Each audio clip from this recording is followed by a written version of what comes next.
நம்மள பல பேர் இந்த கேபிள் கார், ரோப் கார்னு சொல்லப்படுற இந்த ஒரு பறக்கிற டிரான்ஸ்போர்ட் மோடில் நம்ம எல்லாருமே பயணம் செஞ்சுருப்போம். அதுவும் குறிப்பாக பழனி கோயிலுக்கு போகும்போது கண்டிப்பாக இதில் போயிருப்போம். ஃப்ரான்ஸ் நாட்டில் இருக்கிற துலூஸ் அப்படின்னு சொல்லப்படுற ஒரு நகரத்துலேயும் இதே மாதிரியான ஒரு பறக்கும் கார் சிஸ்டம் 2022 அறிமுகப்படுத்தப்பட்டிருக்கு. ஃப்ரான்ஸ் நாட்டில் இதுவே முதல் முறையான திட்டம்.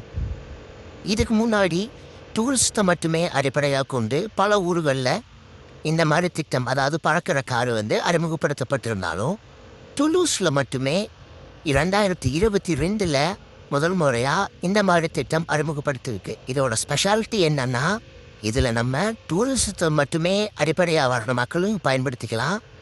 அதுக்கப்புறம் லோக்கல் பீப்புள், அதாவது நம்ம அன்றாட நம்மளோட பஸ்ஸு, மெட்ரோ இதிலெல்லாம் யூஸ் பண்ணுறதுக்கு ஒரு பாஸ் வச்சுருப்போம்ல, அதே மாதிரியான பாஸை வச்சுமே இதில் நம்ம போயிட்டு வந்துக்க முடியும். இதோட நீளம் 3 கிலோமீட்டருக்கு இருக்குது. இதுவே ஃப்ரான்ஸ் நாட்டில் அறிமுகப்படுத்தப்பட்ட முதல் ரோப் கார். வீடியோ பிடிச்சிருந்தா மறக்காமல் லைக் பண்ணுங்கள், சப்ஸ்கிரைப் பண்ணிடுங்க.